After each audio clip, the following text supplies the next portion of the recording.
আলোচ্য বিষয় 2024 সালের অষ্টম শ্রেণীর তৃতীয় পর্যায়ক্রমিক মূল্যায়নের ভূগোলের সেট 1 এবং সেট 2 এর কম্বাইন্ড প্রশ্ন এবং তার উত্তর। তোমার তৃতীয় পর্যায়ক্রমিক মূল্যায়ন নভেম্বরে শুরু হচ্ছে। এই পরীক্ষা তোমাদের পূর্ণমান থাকবে 70, সময় পাবে তোমরা 2 ঘন্টা 30 মিনিট। তোমাদের এর আগে সেট 1 এবং সেট 2 এর আলাদা আলাদাভাবে প্রশ্ন এবং তার উত্তর করানো হয়েছে। তোমরা যা দেখোনি তাই জন্য লিঙ্ক ডেসক্রিপশন বক্সে আছে, তোমরা সেখান থেকে দেখে নেবে। তোমাদের এই ভিডিওতে একসঙ্গে দুটো সেটের প্রশ্ন এবং উত্তর পেতে চলেছো। তবে ভিডিও শুরু করার বলে রাখি, তোমরা যারা চ্যানেল নতুন তারা অবশ্যই চ্যানেলটিকে সাবস্ক্রাইব করে দিও এবং পাশে থাকা বেল আইকনটি প্রেস করে দিও। আলোচ্য বিষয় 2024 সালের অষ্টম শ্রেণীর তৃতীয় পর্যায়ক্রমিক মূল্যায়নের ভূগোলের সাজেশান প্রশ্ন এবং তার উত্তর। এটা তোমাদের প্রথম সেটের সাজেশান প্রশ্ন এবং তার উত্তর। এই পরীক্ষায় তোমাদের পূর্ণমান থাকবে 70, সময় পাবে তোমরা 2 ঘন্টা 30 মিনিট।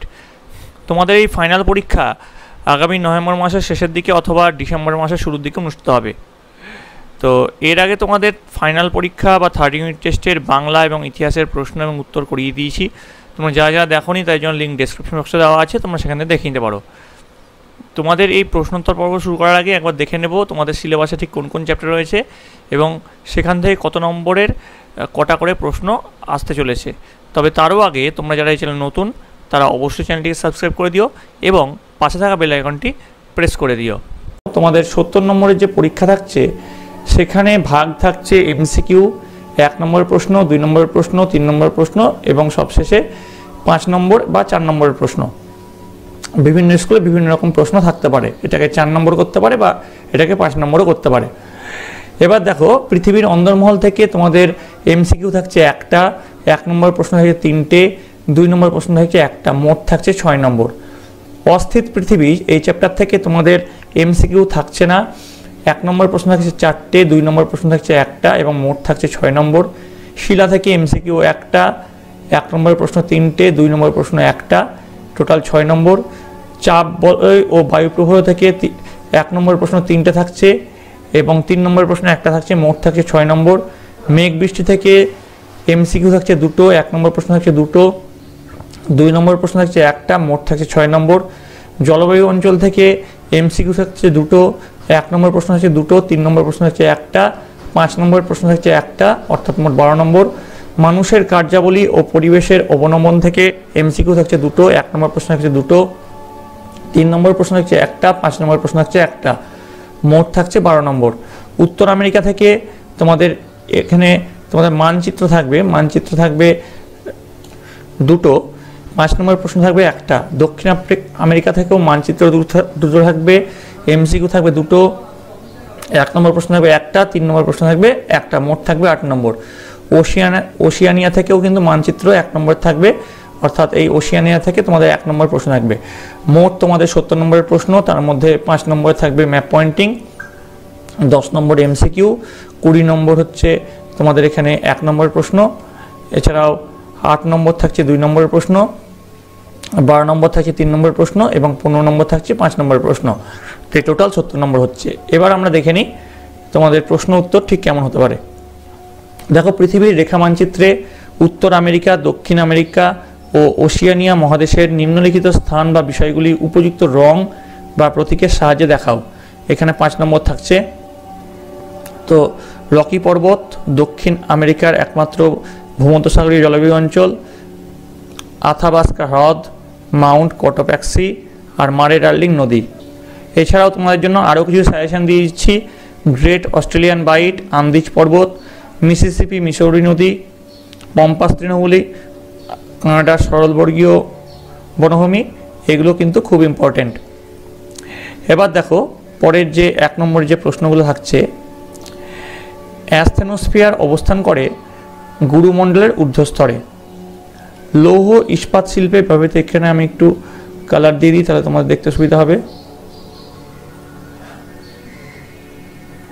লৌহ ইস্পাত শিল্পে ব্যবহৃত হয় চুনা পাথর। আপেক্ষিক আর্দ্রতা সর্বনিম্ন হয় দুপুরবেলায়। তুষার ও জলকণার আংশিক মিলিত রূপ হলো স্লিট। পৃথিবীর সবচেয়ে বেশি জলপাই গাছ দেখা যায় ভূমধ্যসাগরীয় অঞ্চলে।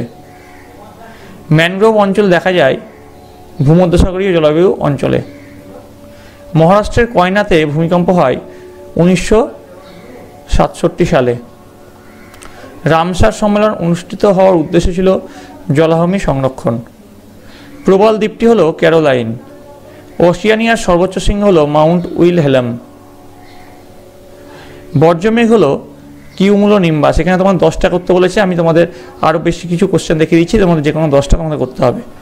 তুন্দ্রার সম্রাট বলা হয় শ্বেত ভাল্লুককে। অস্ট্রেলিয়ায় নাতিশীতোষ্ণ তৃণভূমির নাম হলো কি? ডাউন্স। ব্যাসাল্ট এর রূপান্তরিত রূপ হলো অ্যাম্ফিবোলাইট। আইলা ঘূর্ণবাদটি হয়েছিল পশ্চিমবঙ্গ রাজ্যে। যে জলবায়ু অঞ্চল ঋতু বৈচিত্র্যহীন তা হলো নিরক্ষীয়। তাহিতি দ্বীপটি অবস্থিত পলিনেশিয়ায়। আগ্নেয়গিরি থেকে নির্গত গ্যাসটি হলো হাইড্রোজেন। এখানে তোমাদের সালফার ডাইঅক্সাইডও এর উত্তরে হবে, ঠিক আছে। ভূ অভ্যন্তরের সম্পর্কে ধারণা পাওয়া যায় ভূমিকম্প তরঙ্গ দ্বারা। এবার দেখো তোমাদের শুদ্ধ অশুদ্ধ যেটা আছে, এখানে 7 নম্বর থাকবে শুদ্ধ অশুদ্ধ। প্রথমে দেখো 2013 সালের 12 অক্টোবর ওড়িশার গোপালপুর এলাকায় ফাইলিন ঘূর্ণিঝড়টির তাণ্ডব চালায়। এটা সঠিক উত্তর, যেটা লিখলাম ট্রু। আলফ্রেড ওয়েগনার পাত সংস্থান তত্ত্বের প্রবক্তা, এটা ফলস বলে এখানে লিখলাম এফ। একটি পাইরোক্লাস্টিক শিলা হলো টুক, এটা ট্রু, তার জন্য ট্রু লিখলাম। উপত্যকা বায়ুর অপর নাম অ্যানাবেটিক বায়ু, এটাও সত্য, তার জন্য ট্রু লিখলাম। গ্রানাইট রূপান্তরিত স্লেটে পরিণত হয়, এটা ফলস, তার জন্য এফ লিখলাম। সিসমোগ্রাফ যন্ত্রে সর্বপ্রথম পি তরঙ্গ ধরা পড়ে, এটা সত্য, তার জন্য এখানে ট্রু লিখলাম। উষ্ণ প্রস্রবণ থেকে কাদা নির্গত হয়, এটা ভুল, তার জন্য এফ লিখলাম। জাপানকে নিশীথ সূর্যের দেশ বলা হয়, এটা ভুল, তার জন্য এফ লিখলাম। নিউজিল্যান্ডকে দক্ষিণে সুইজারল্যান্ড বলা হয়, এটা সত্য, তার জন্য ট্রু লিখলাম। দেখো এখানে তোমাদের কিন্তু 7টা প্রশ্ন করতে বলেছে, আমি তোমাদের 9টা প্রশ্ন দেখিয়ে দিলাম। এবার শূন্যস্থান পূরণ করো। গিজার শব্দের অর্থ গর্জন করা। রিক্টার স্কেলের মান 0 থেকে 10। ক্যারিবিয়ান সাগরে সৃষ্ট ঘূর্ণিঝড়টিকে হ্যারিকেন বলে। জাপানের ফুজিয়ামা একটি সুপ্ত আগ্নেয়গিরি। জলীয় বাষ্পের জলকণায় পরিণত হওয়ার প্রক্রিয়াকে ঘনীভবন বলে। আলাস্কা হাইওয়ে তুন্দ্রা অঞ্চলকে অন্যান্য অঞ্চলের সঙ্গে যুক্ত করেছে। হু এর সদর দপ্তর জেনেভাতে। হু এর ফুল ফর্ম কি? তোমরা যদি জেনে থাকো অবশ্যই কমেন্ট বক্সে লিখে জানাবে। লেমান বিযুক্তি রেখার অপর নাম হলো বোলান বিযুক্তি রেখা। এবার দেখো চলে আসছে 3 দাগের প্রশ্ন, 3 সি। এটা এখানে 5টা প্রশ্ন করতে বলেছে, 5 একে 5। বাম দিকের সঙ্গে ডান দিক মিলাতে বলেছে। দেখো উষ্ণ প্রস্রবণ যেটা আছে, উষ্ণ প্রস্রবণ হচ্ছে ভূতাপ শক্তি, এর জন্য এখানে উষ্ণ প্রস্রবণের সঙ্গে ভূতাপ শক্তি মিলে যাবে। এল তরঙ্গ, এল তরঙ্গ হচ্ছে ধ্বংসাত্মক ও মারাত্মক, তাই জন্য এটার সঙ্গে মিলে যাবে। পটাশিয়াম, পটাশিয়াম হচ্ছে অর্থলেস ফেলসপার, এটার সঙ্গে মিলে যাবে। অ্যানাবেটিক বায়ু, অ্যানাবেটিক বায়ু হচ্ছে ঊর্ধ্বগামী, তার জন্য ঊর্ধ্বগামীর সঙ্গে মিলে যাবে। রিক্টার স্কেল, রিক্টার স্কেলের সঙ্গে মিলবে চার্লস রিক্টার। বোঝা গেছে? তাহলে বাম দিকের সঙ্গে ডান দিক মিল পেয়ে গেলাম। তাহলে আমাদের 3 দাগের প্রশ্ন, অর্থাৎ দেখো এখানে 5 নম্বর, এখানে 5, 8 আর 5 13, 13 আর 7 20 নম্বর। 20 নম্বরের কিন্তু 1 নম্বরের প্রশ্ন হয়ে গেল। তোমাদেরকে দেখিয়েছিলাম যে এখানে তোমাদের কিন্তু 20 নম্বরেরই 1 নম্বরের প্রশ্ন থাকছে। বোঝা গেছে? তাহলে 1 নম্বরের প্রশ্নগুলো আমাদের হয়ে গেল। এবার চলে 2 নম্বরের প্রশ্ন, 4 দাগের প্রশ্ন। 4টে প্রশ্ন থাকছে, 4 × 8, অনধিক 30টি শব্দ উত্তর লেখো। প্রথম প্রশ্ন, লাভা কি? যার উত্তরে তোমরা লিখবে ভূ আন্দোলনের প্রভাবে সৃষ্ট ভূত্বকের কোনো ফাটল বা চ্যুতির মাধ্যমে কিংবা আগ্নেয়গিরি জ্বালামুখ দিয়ে গলিত অর্ধতরল ম্যাগমা যখন ভূপৃষ্ঠের ওপরে এসে পৌঁছায় তখন তার ভেতর থেকে গ্যাস ও বাষ্প পৃথক হয়ে যায়। এই তরল পদার্থকে লাভা বলা হয়। তারপর দেখো টিকা লেখো, সিসমোগ্রাফ। তো এর অর্থ গ্রিক শব্দ সিসমোস থেকে সিসমো শব্দটি এসছে, যার অর্থ ভূকম্পন, এবং গ্রাফের অর্থ লেখচিত্র। তো এর সংজ্ঞাটা কি হবে? ভূমিকম্পের উৎস, কম্পনের তীব্রতা, সময় ও গতিবিধি নির্ণয় করার জন্য যে যন্ত্র ব্যবহার করা হয় তাকে সিসমোগ্রাফ বা ভূমিকম্প লেখ যন্ত্র বলা হয়। আবিষ্কারক 1892 সালে ইংরেজ ভূতত্ত্ববিদ জন মিলনে প্রথম এই যন্ত্র আবিষ্কার করেন। এর বৈশিষ্ট্য কি?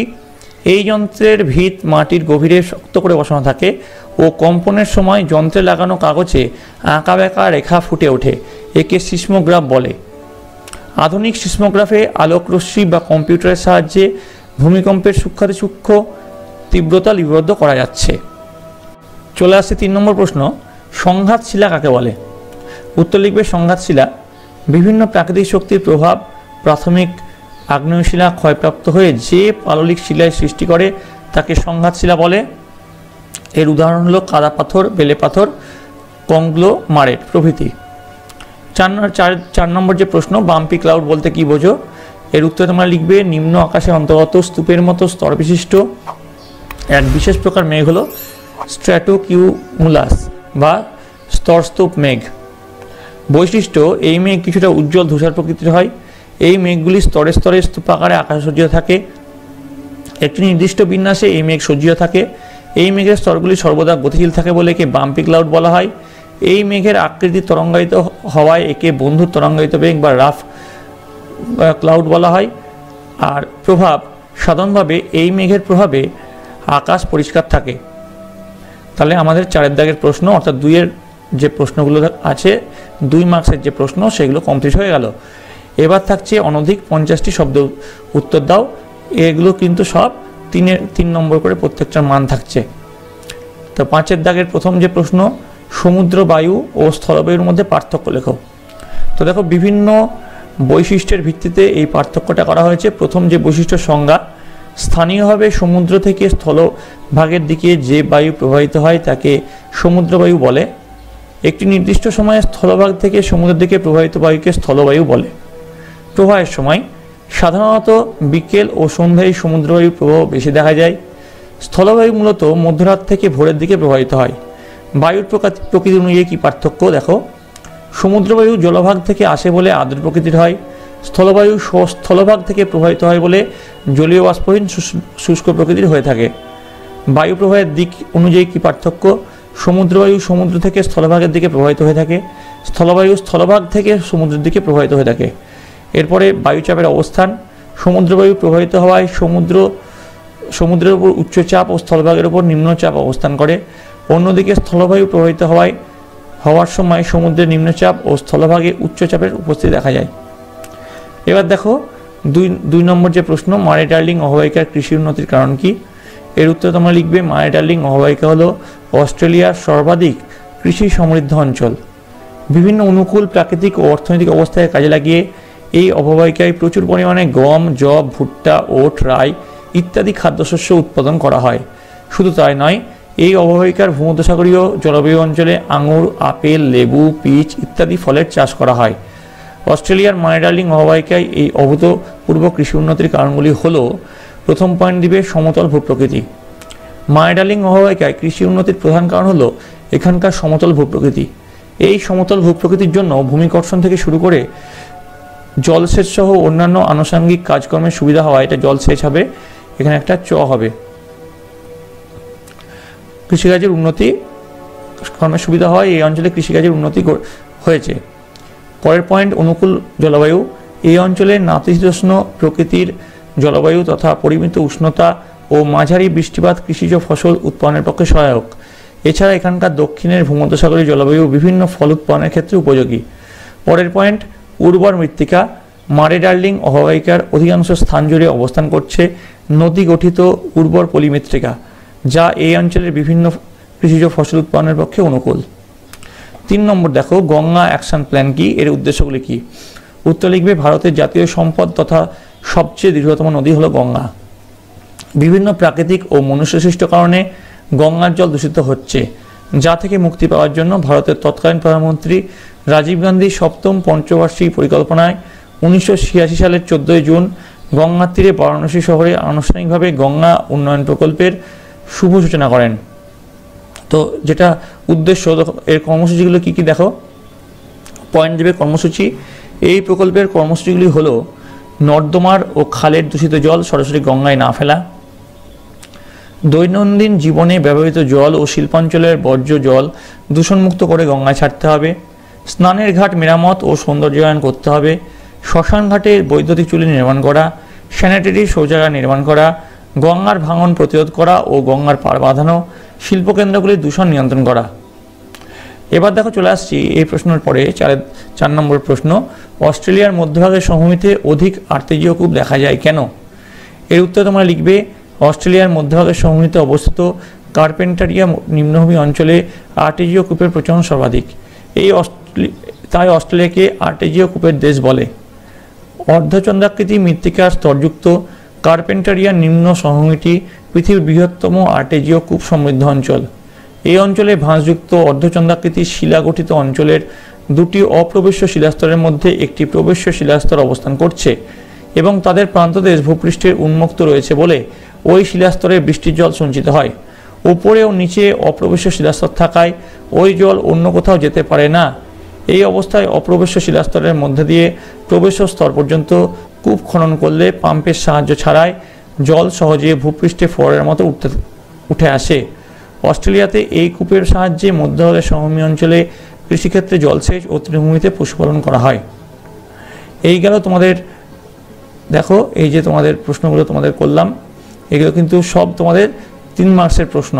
তো 3 মার্কসের আরও কিছু প্রশ্ন তোমাদের জন্য সাজেশান দিয়ে দিচ্ছি, তোমরা দেখে নাও। টেমস নদী সারা বছর সুনাব্য কেন? লন্ডন অববাহিকা অত্যন্ত ঘনবসতিপূর্ণ কেন? পৃথিবীর সব জায়গায় বায়ুচাপের পরিমাণ সমান নয়, ব্যাখ্যা করো। মাটি দূষণে প্লাস্টিকের ক্ষতিকারক প্রভাব আলোচনা করো। পার্থক্য লেখো আই ও ভি আকৃতির উপত্যকা। আশা করি এইসব প্রশ্নগুলো করলে কিন্তু তোমাদের পরীক্ষায় কমন পাওয়ার চান্স অনেকটাই বেড়ে যাবে। এবার দেখো অনধিক 80টি শব্দের মধ্যে নিচের প্রশ্নগুলোর উত্তর দাও। এটার মার্কস কিন্তু আছে, প্রত্যেকটা প্রশ্নের মান আছে 5 করে। দেখো প্রথম প্রশ্ন, আগে একটা জিনিস দেখে নাও, তোমাদের যে 5-এর দাগের যে প্রশ্নগুলো আছে সেখানে কিন্তু জলবায়ু অঞ্চল থেকে একটা আসবে, মানুষের কার্যাবলী ও পরিবেশের অবনমন থেকে একটা আসবে, উত্তর আমেরিকা থেকে একটা আসবে। এখানে কিন্তু 3টে 5 নম্বর প্রশ্ন তোমাদের আসছে। এবার দেখো প্রথম যে প্রশ্ন, বায়ুচাপ বলয়গুলির অবস্থান পরিবর্তন 2 গোলার্ধের 30 ডিগ্রি থেকে 40 ডিগ্রি অক্ষরেখার মাঝের স্থানগুলির জলবায়ুর উপর বিশেষ প্রভাব ফেলে। উপযুক্ত উদাহরণ সহ বিষয়টি ব্যাখ্যা করো। এর উত্তরে তোমরা লিখবে বায়ুচাপ বলয়গুলির নিয়মিত অবস্থান পরিবর্তন ঘটে। এই অবস্থান পরিবর্তন 2 গোলার্ধের 30 ডিগ্রি থেকে 40 ডিগ্রি অক্ষরেখার মাঝের স্থানগুলির জলবায়ুর উপর বিশেষভাবে প্রভাব লক্ষ্য করা যায়। এই অঞ্চলগুলোতে গ্রীষ্মকালে আয়ন বায়ু এবং শীতকালে পশ্চিম বায়ুর দ্বারা প্রভাবিত হয়। যেমন সূর্যের উত্তরণের সময় কর্কটীয় উচ্চচাপ বলয়টি উত্তর দিকে সরে যায়, ফলে গ্রীষ্মকালে স্থলভাগ থেকে আগত উত্তর পূর্ব আয়ন বায়ুর প্রভাবে ভূমধ্যসাগরের সংলগ্ন দেশগুলিতে বৃষ্টিপাত হয় না বললেই চলে। 2b দিয়ে দেখবে আবার সূর্যের দক্ষিণায়নের সময় কর্কটীয় উচ্চচাপ বলয়টি দক্ষিণ দিকে সরে যাওয়ায় ভূমধ্যসাগরের উপকূলবর্তী অঞ্চলে দক্ষিণ পশ্চিম বায়ু প্রবাহিত হয়। এরই ফলে শীতকালে এই অংশে জলভাগের ওপর দিয়ে বয়ে আসা দক্ষিণ পশ্চিম বায়ুর প্রভাবে বেশি পরিমাণে বৃষ্টিপাত হয়। এবার দেখো পরের প্রশ্ন, পরিবেশের অবনমন রোধ করতে আমরা ক্ষুদ্রভাবে হলেও কি করতে পারি? দেখো এখানে তোমাদের আছে মানুষের কার্যাবলী ও পরিবেশের অবনমন, এখান থেকে কিন্তু 5 মার্কসের একটা প্রশ্ন থাকছে। তো দেখো উত্তর লিখবে নিজেদের স্কুল বাড়ির চারিদিকে পরিষ্কার রাখতে পারি, রাস্তার ধারে ধারে গাছ লাগাতে পারি, বিদ্যুৎ জল প্রভৃতি ব্যাপারে সচেতন হতে পারি, দেখতে হবে এইসব সম্পদে যাতে অপচয় না হয়। রেফ্রিজারেটর, এসি প্রভৃতি ইলেকট্রনিক যন্ত্র, ক্রিম, সেন্ট প্রভৃতি প্রসাধনিক সামগ্রী কম ব্যবহার করতে পারি, খনিজ তেল ও কাঠ পোড়ানো কম করতে পারি, বাড়ির বর্জ্য পদার্থের পরিমাণ কমাতে চেষ্টা করতে পারি, প্লাস্টিক নাইলন প্রভৃতি পদার্থের ব্যবহার বন্ধ করতে পারি, মাঝে মধ্যে স্কুল নিজের এলাকায় পরিবেশ সচেতনতামূলক বিতর্ক, আলোচনা সভা, মিছিলের আয়োজন করে মানুষের সচেতনতা বাড়াবার চেষ্টা করতে পারি। এবার দেখো পরবর্তী প্রশ্ন, তোমাদের দেখো এখানে উত্তর আমেরিকা থেকেও কিন্তু একটা 5 নম্বরের প্রশ্ন আসছে। তো সেখান থেকে কি প্রশ্ন, দেখো উত্তর আমেরিকা মহাদেশের মধ্যভাগের সমভূমি অঞ্চলের বিবরণ দাও। তো মধ্যভাগের সমভূমি পয়েন্ট দিয়ে লিখবে এই সমভূমি একটি বৃহৎ সমভূমি বা গ্রেট প্লেন নামে পরিচিত, কারণ পশ্চিমে পার্বত্য অঞ্চল ও পূর্বভাগের উচ্চভূমি অঞ্চলের মাঝখানে উত্তরে সুমেরু থেকে দক্ষিণে মেক্সিকো উপসাগর পর্যন্ত এক বিশাল অঞ্চল জুড়ে এটি অবস্থান করছে। এখানকার উল্লেখযোগ্য নদীগুলি হলো Mackenzie, Saint Lawrence, Mississippi, Missouri প্রভৃতি। এখানে প্রচুর মালভূমি, টিলা ও নিম্ন মালভূমি রয়েছে। সব মিলিয়ে এই অঞ্চলটিকে তরঙ্গায়িত বলা যায়।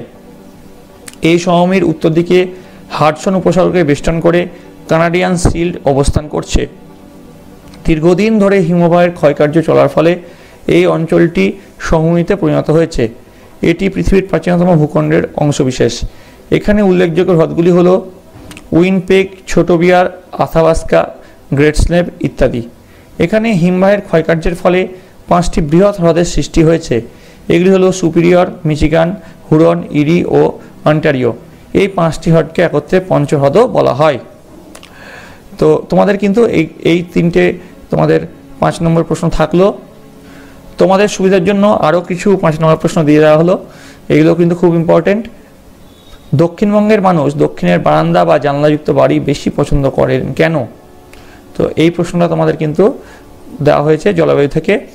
তারপরে যে প্রশ্ন, উদাহরণ দিয়ে পরিবেশ দূষণ আর পরিবেশ অবনমনের পার্থক্য বুঝিয়ে দাও। তারপরে মারিটালিং অববাহিকায় পশুপালন, পশু নির্ভর শিল্প উৎপাদনের সমৃদ্ধির কারণ আলোচনা করো। উত্তর আমেরিকার হ্রদ অঞ্চলের প্রাকৃতিক পরিবেশ কীভাবে শিল্পোন্নতিতে সাহায্য করছে তা আলোচনা করো। তো এই প্রশ্নগুলি কিন্তু তোমাদের জন্য খুব ইম্পর্টেন্ট। এই প্রশ্নগুলো ভালো করে তোমরা প্র্যাকটিস করো, আশা করি তোমরা পরীক্ষায় অনেকটা কমন পাবে। তোমরা তোমাদের বইটা খুঁটিয়ে পড়ো। আশা করি এই প্রশ্নগুলো তোমাদের সকলের খুব ভালো লেগেছে। যদি এই ভিডিওটা ভালো লেগে থাকে অবশ্যই লাইক করবে, বন্ধুদের কাছে অনেক অনেক শেয়ার করবে। তোমাদের বাকি যে সাবজেক্টগুলো থেকে গেছে সেগুলো খুব তাড়াতাড়ি এই চ্যানেলে নিয়ে আসা হবে প্রশ্ন উত্তর সহ। তার জন্য তোমাদের সকলকে এই চ্যানেলের সঙ্গে যুক্ত থাকতে হবে এবং সাবস্ক্রাইব করে নিতে হবে এবং তার পাশে থাকা বেল আইকনটি প্রেস করতে হবে, যাতে এই চ্যানেলে নতুন কোনো ভিডিও এলে সবচেয়ে আগে তার নোটিফিকেশান তোমাদের আগে পৌঁছায়। তোমরা সকলে ভালো থাকো, তোমরা সকলে সুস্থ থাকো।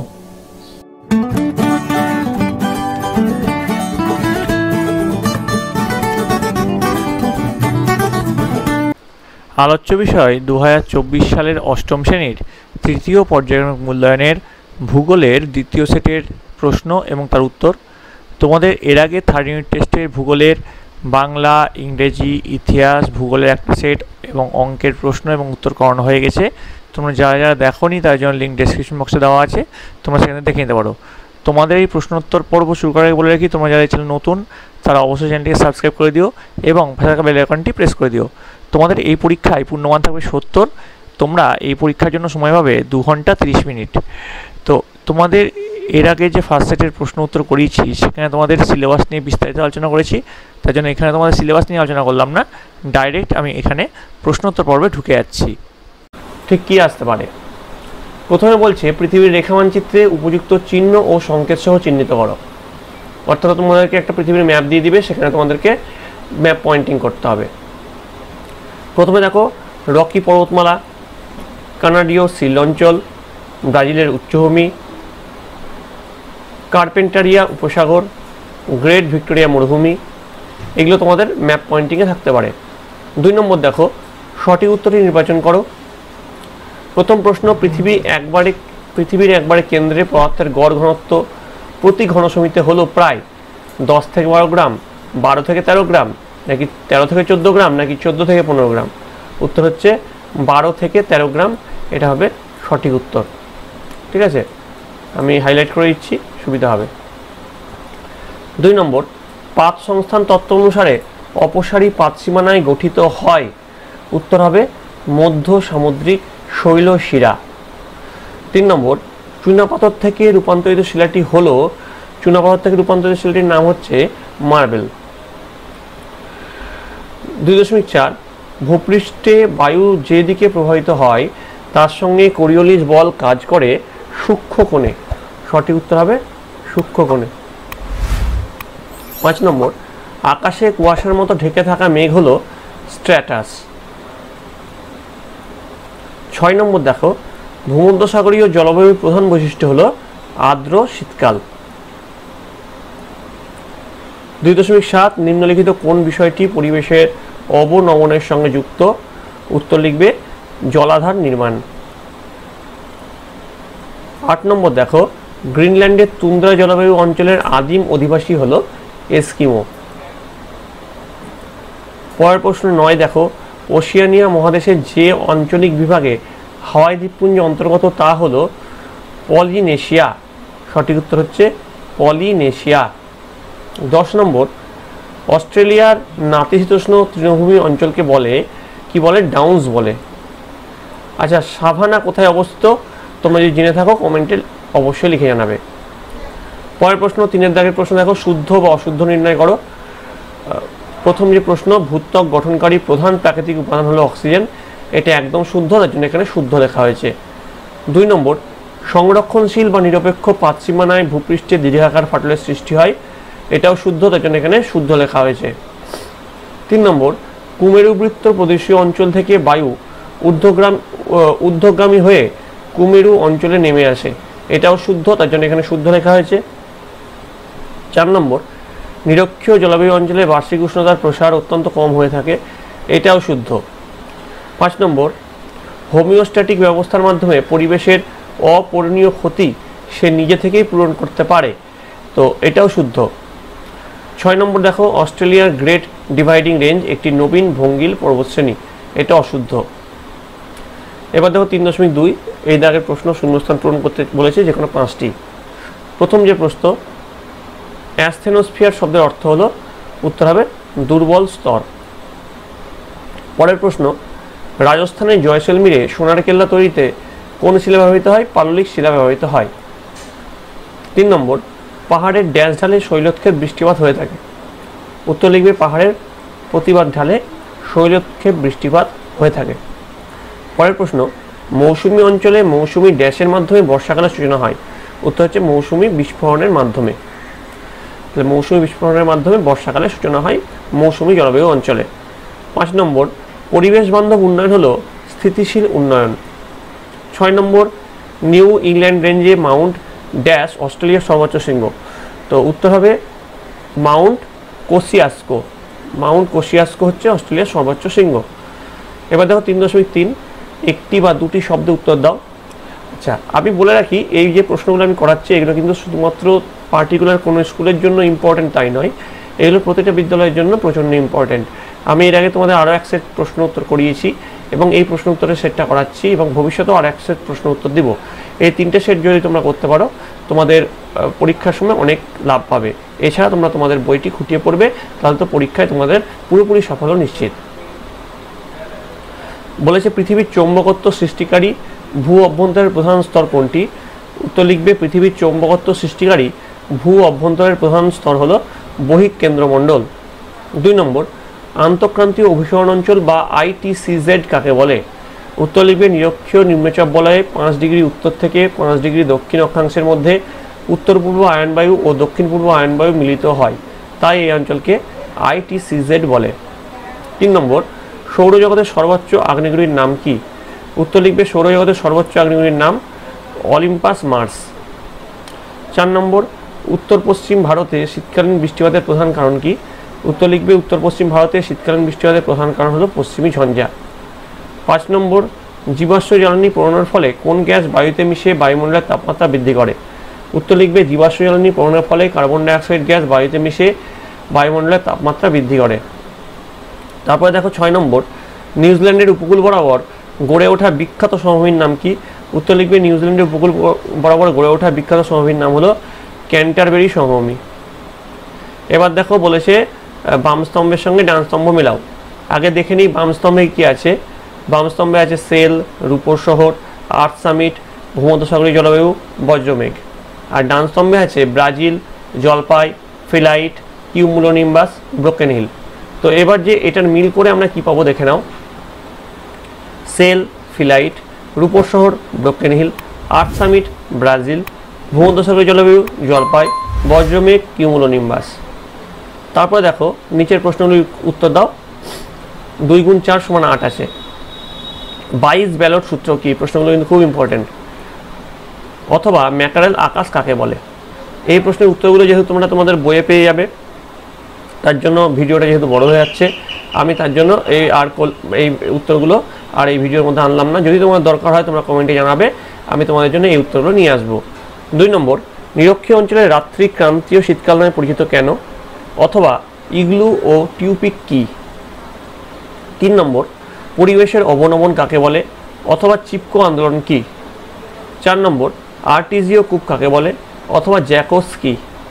এবার দেখো 5 দাগের প্রশ্ন। নিচের প্রশ্নগুলির উত্তর দাও। 3 × 4 = 12। প্রথম প্রশ্ন, ম্যাগমা ও লাভা কি? অথবা ভূকম্পের কেন্দ্র ও উপকেন্দ্র বলতে কি বোঝো? 2 নম্বর, শিলা থেকে মাটির সৃষ্টি হয় কিভাবে? অথবা অ্যানাবেটিক বা ক্যাটাবেটিক বায়ু বলতে কি বোঝো? 5.3, পরিবেশের অবনমনের কারণগুলি লেখো। অথবা ভূমধ্যসাগরীয় জলবায়ুর বৈশিষ্ট্য সংক্ষেপে বর্ণনা করো। 4 নম্বর, পৃথিবীর বৃহত্তম প্রবাল প্রাচীর সম্পর্কে সংক্ষিপ্ত টিকা লেখো। অথবা অস্ট্রেলিয়ার পূর্বের উচ্চভূমির বর্ণনা দাও। এবার দেখো 6 দাগের প্রশ্ন। 5 × 3 = 15। প্রথম প্রশ্ন, পৃথিবীর নিয়ত বায়ুপ্রবাহ সম্পর্কে আলোচনা করো।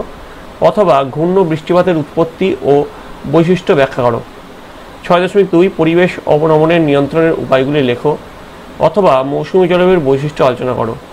6.3 নিউজিল্যান্ডের ভূপ্রকৃতির বিবরণ দাও অথবা অস্ট্রেলিয়ার মানি ডার্লিং অববাহিকায় কৃষি ও পশুপালনের উন্নতির কারণগুলি লেখো। তো এই ছিল তোমাদের অষ্টম শ্রেণীর তৃতীয় পর্যায়ক্রমিক মূল্যায়নের দ্বিতীয় সেটের ভূগোলের প্রশ্ন এবং তার উত্তর। তোমাদের এর আগে সেট যেটা করেছি সেটাও ভালো করে দেখে নেবে। তোমাদের এরপরে আরও এক সেট প্রশ্ন উত্তর আমি নিয়ে আসবো ভূগোলের, এবং সবশেষে 3খান সেট প্রশ্ন উত্তর মিলে একটি অল সাবজেক্ট ভিডিও তৈরি করব।